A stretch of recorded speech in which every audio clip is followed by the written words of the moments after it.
Hello everyone. If you remember, yesterday in our Bible we were reading about the lost son. Remember, he took all his money, all his property, all his land, everything, and he spent it.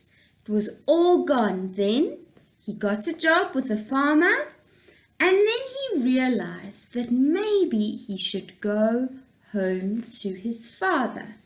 But he was very worried because he felt he wasn't good enough to be his son. Let's carry on with our story today. When his father saw him coming, he rushed out and threw his arms around him in a hug. The young man tried to tell him that he was not good enough to be called his son. But his father told the servants to bring his finest clothes for his son to wear and to begin a giant feast. The older son, because remember at the beginning there were two sons, and the younger son was the one that took all the money and went and spent it. The older son was very, very angry. He had worked hard for his father all this time, and nobody had ever had a huge feast for him. But here comes his brother, having spent all his money, and his father couldn't wait to have a huge party to welcome him home. "My son," the father said, "you are always with me, and I will always have you. But let's celebrate now, because your brother I thought he was dead, but in fact he is alive. He was lost, and now he has been found." So his father was very happy to see him. Hey, even if he had spent all his money and he had nothing left, his dad was still happy to have him home. Let's put our hands together, eyes closed. Dear Jesus, please show me how to spend this day, sharing love in every way.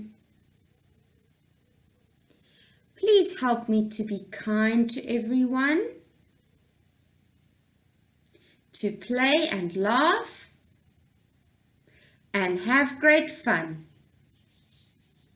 Shining your light and giving your grace.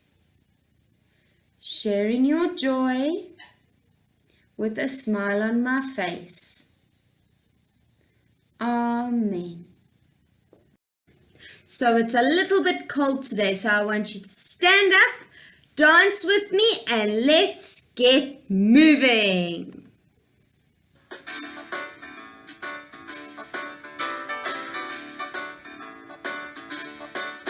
Father Abraham had many sons had Father Abraham. I am one of them, and so are you. So let's just praise the Lord. Right on. Father Abraham had many sons had Father Abraham. I am one of them, and so are you. So let's just praise the Lord. Right on, left on. Father Abraham had many sons had Father Abraham. I am one of them, and so are you.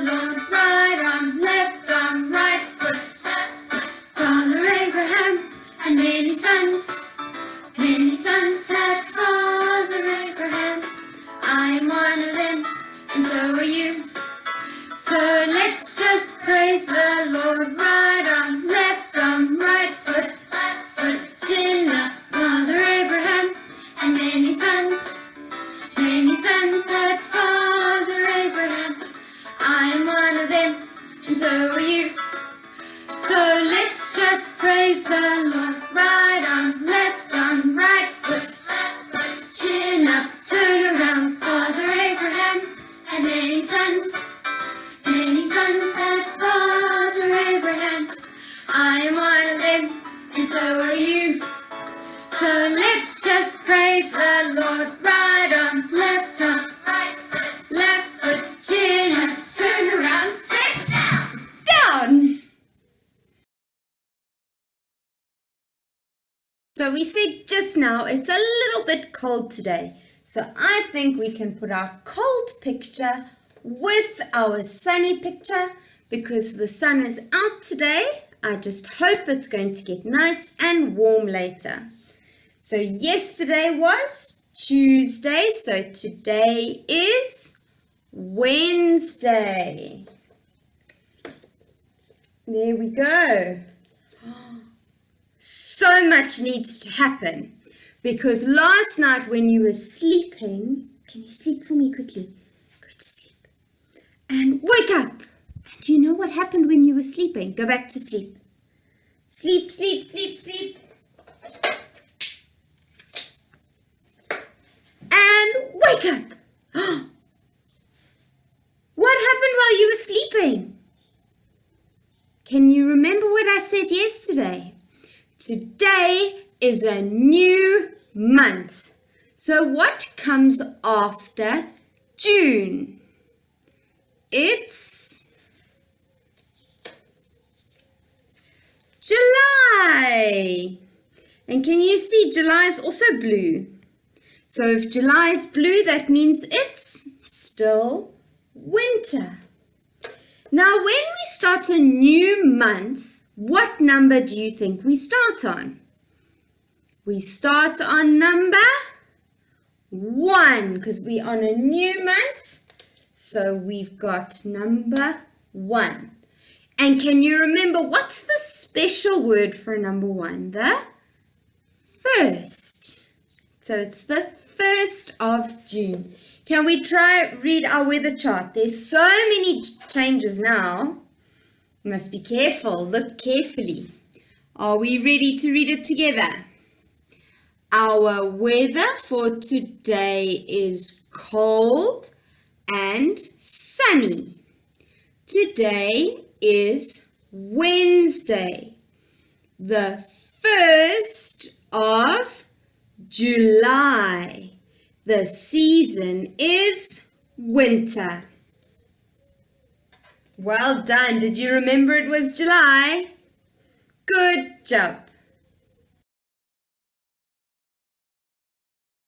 Our theme this week is transport. And can you tell me the different kinds of transport we have? We've got land transport, water transport, air transport, and what was air transport's friend? Space transport. Whoa, that's cool, hey? So yesterday we talked about land transport. And where does land transport go? On the ground, on the ground. And what does it need to move on the ground? We need wheels. We need wheels to move on the ground. Now, let's see where Andy Arrow is pointing today and see what we are going to learn about. And he's moved. And where is he pointing now? Can you see what this picture is? Looks like a submarine. And where does a submarine go? A submarine goes in the water. So what do you think we're going to talk about today? We're going to talk about water transport. And where do you think this transport goes? Does it go on the land? Does it go on the water? Yes, water transport goes on the water. So what goes on the water? Things like boats. Now you get lots of different types of boats. You get big ones, you get small ones, you get ones that carry heavy things, and you've got ones that carry people. So the boats that we can go on, like on the dam or maybe at the beach, is just a normal boat. It's quite small. Then the bigger boat than a boat we can go on is called a tugboat. Now a tugboat often has the very important job of rescuing other boats. So that's a tugboat's job. So we get a tugboat, then a bigger boat is a yacht. Whoa! Now yachts are very, very fancy, and they're used for people to travel on the ocean and on the water, but they're big. They can't put them in a dam, but they can put it on the ocean, okay, or on the sea. Then we get a yacht, and then even bigger is a ship. So a ship is huge. It's a very, very, very big boat. Now you get some ships that are for people to go on, and you get some that carry things, not people, like boxes and things like that. So the ship that carries people, do you know what it's called? It's called a cruise ship. Has anyone ever been on a cruise ship before? Ooh, it's very nice there because you've got a little room you can stay in. There's lots and lots of food, and you can travel around and see different places by the sea. So the ship that's got people on it is a cruise ship. Then we've got a ship that carries different things. And this ship is called a cargo ship. Can you say that? Cargo ship. So they fill huge boxes the size of your room, and they fill it with stuff. Maybe it's for the shops, or maybe it's stuff to go in somebody's house, but they're huge boxes, and they get picked up by a crane and put onto these big cargo ships. And then those ships can take it like from South Africa. It can take it all the way to Australia or America. So these ships help us to take big, heavy things and lots of things from one place to another. And a cruise ship is going to take people from one place to another. So all these things go on the water. Well done. So these things go on the water. These boats and ships go on water. And they come in all different sizes. But do you think these boats have wheels? Cars have wheels. Buses and trains have wheels. But where do they go? On the land. So do you think a ship or a boat or a yacht needs wheels to move in the water? Not really. The wheels are not going to help them because there's no ground for them to drive on. So there's two ways that a ship can move. Number one is with the wind. No, the wind that blows. The ship can move with the wind, or it might have an engine like a car. But we'll talk about that one now. First, I want to talk about the boat or the ship that goes with the wind. Now, the ships or boats or whatever that have wind power, so they need the wind to go anywhere. If there's no wind, they just sit. They can't move. They might move a little bit with the water waves, but they can't move without the wind. So they have these big things on their boats. They're massive, and they are called sails. We'll see in our story just now about a sail. And a sail is like a big triangle blanket. And this blanket catches the wind, and the wind pushes the boat in the water. So that's how it moves. It needs the wind to blow the boat on the water. Then the other one, so we said one that has got sails and needs the wind, and the other one needs an engine. So just like a car, it needs an engine to move, but it doesn't have wheels, okay? The engine doesn't move the wheels. Instead, now, the engine moves something called a propeller. Can you say that? A propeller. And this propeller turns like a wheel, but it's not round like a wheel is. It actually looks like a fan. So it's got 3, sometimes more. It might have 5, might have even more if the ship's very big. And these propellers spin and they push the water, and then that moves the boat. So the propeller's going to push the water behind it, and the boat's going to move forward.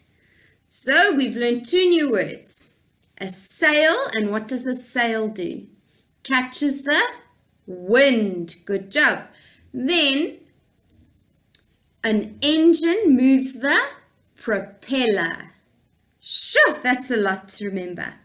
Now we're going to talk about one more thing.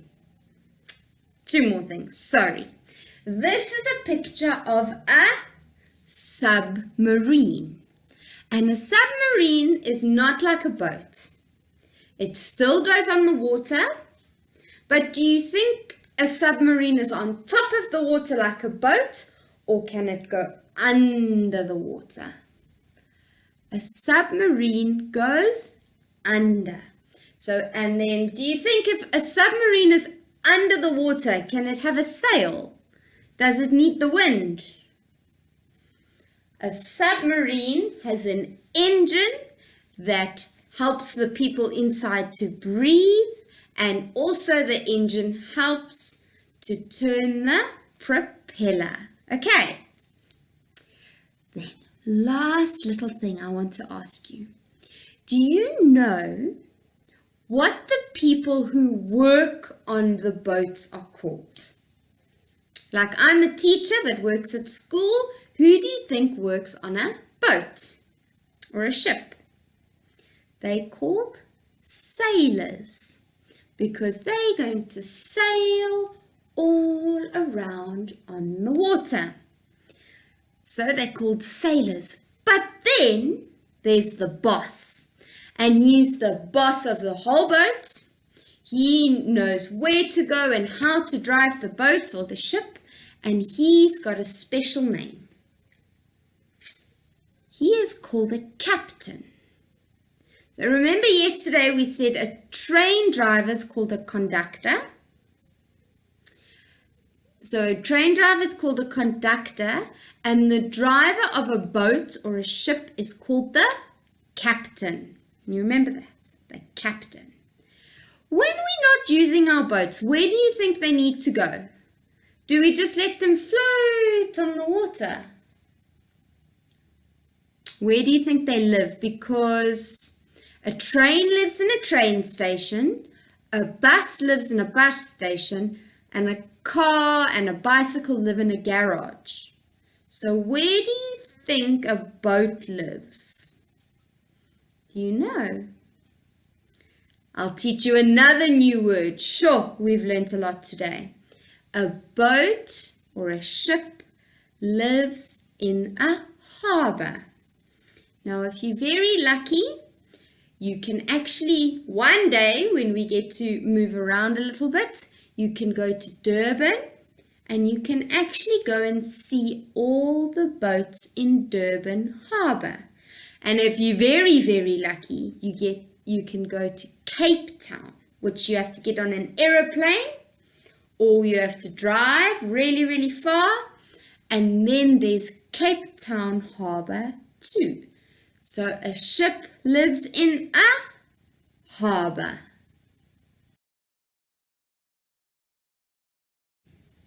Our story today is called Evangeline Sets Sail.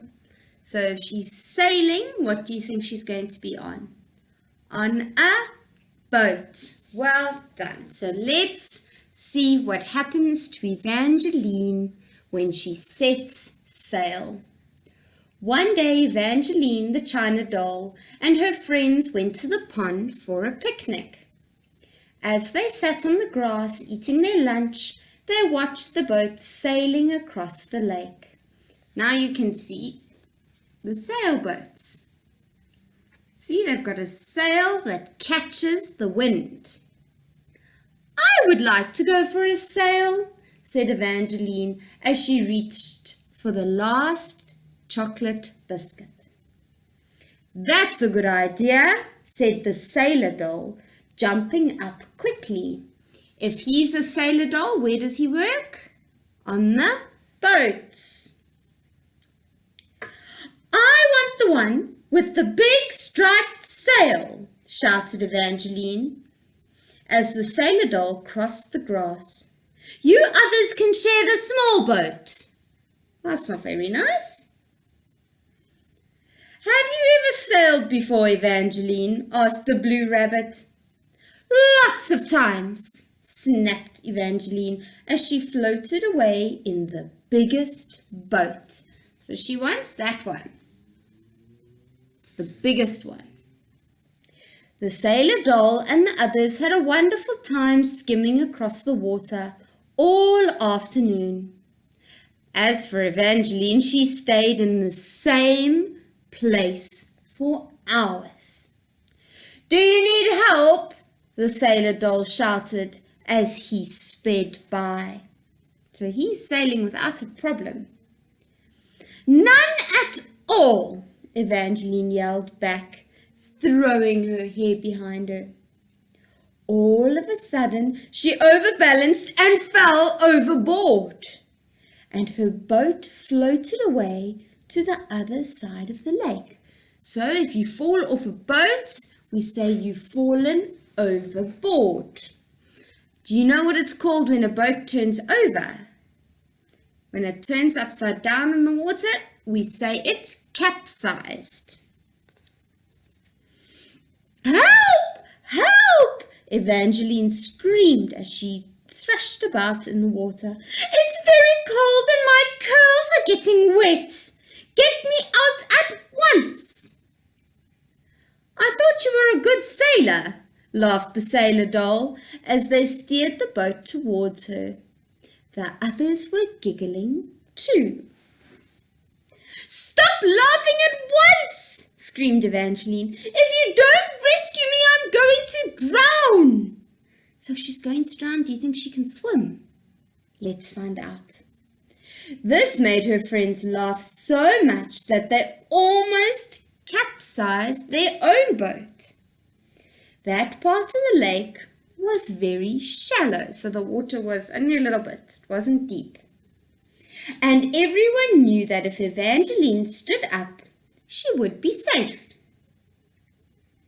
You are in no danger at all, said the sailor doll, and when Evangeline stopped splashing about and stood up, the water only came just above her knees. The sailor doll helped Evangeline into the boat with all the others. Why did you make such a fuss? Asked the blue rabbit. How was I supposed to know the water wasn't so deep? Said Evangeline. You see, I can't swim, said Evangeline, dripping wet. You can't swim? Everyone said. Then you need to learn straight away. Now, how Evangeline learned how to swim is a story for another time. The end. So you can see there, she thinks she's drowning because she can't swim. And was she drowning? No, because the water wasn't very deep. That was a lovely story about sailboats. So now you can see nicely what a sailboat looks like. So it's got these material things that catch the wind and make it move. Then this thing in the middle, it's like a big stick that holds the sail, is called a mast. Wow, that's so cool. I hope you enjoyed our story today and learning all about water transport. I can't wait to see what we're going to learn about tomorrow. And where do you think Andy Arrow is going to be tomorrow? We'll have to wait and see. I'll see you all tomorrow. Love you. Bye.